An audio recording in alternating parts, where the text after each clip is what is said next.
Hello everyone, welcome to another episode of Travel with Hanglas. আজ ছিল day 3 of Kashmir tour.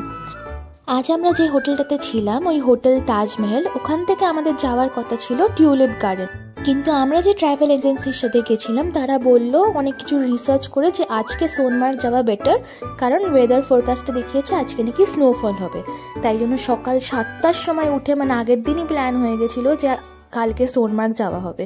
তো সকাল 7টার সময় উঠে একদম আর্লি মর্নিং বেরোতে হয়েছিল। ওখানে তো মানে অনেকটা লং জার্নি, পেহেলগাম থেকে সোনমার্গটা অনেকটাই দূর।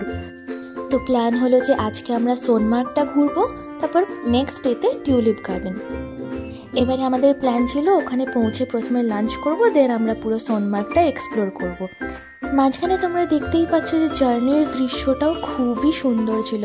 মানে প্রথমে তো তোমরা দেখলে পুরো একদম সরসৌকা ক্ষেত ছিল, তারপরে পাশ দিয়ে নদী বয়ে যাচ্ছে, পাহাড়, বরফ, গাছ, মানে চোখ জুড়িয়ে যাচ্ছিল। আমি তো দেখিয়ে মানে ক্যামেরা তো যা আমি সামনে দেখছিলাম সেটা ক্যামেরাতে কখনোই আনতে পারিনি। এই যে সিনারিগুলো দেখছো তোমরা, এটা নিজস্ব চোখে জাস্ট আলাদাই লাগছিল। ক্যামেরা জাস্টিফাই করতে পারছে না আমরা নিজের চোখে যা দেখে এসেছি।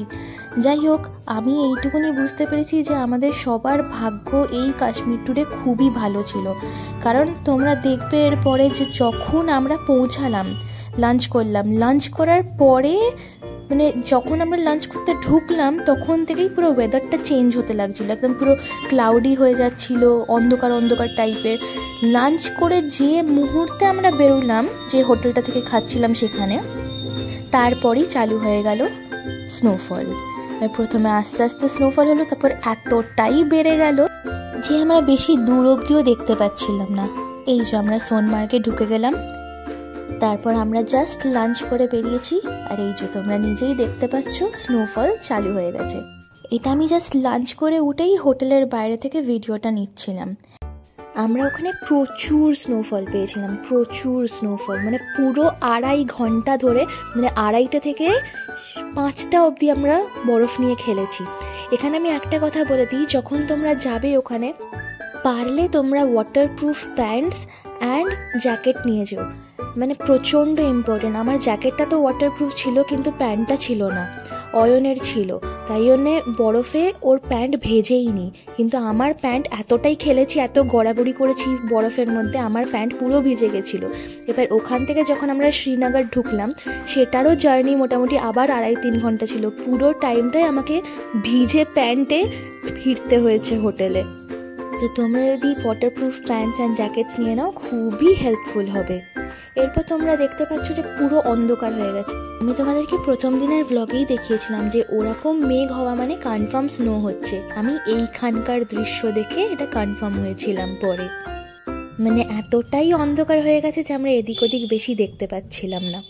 যাই হোক, প্রচুর খেলেছি আমরা, আর পারছিলাম না 2.5 ঘন্টা খেলার পরে। এই যে আমরা বেরিয়ে যাচ্ছি, আর সবথেকে হাস্যকর ব্যাপার হচ্ছে যে মুহূর্ততে আমরা এখান থেকে বেরিয়ে গেলাম সূর্য উঠে গেল।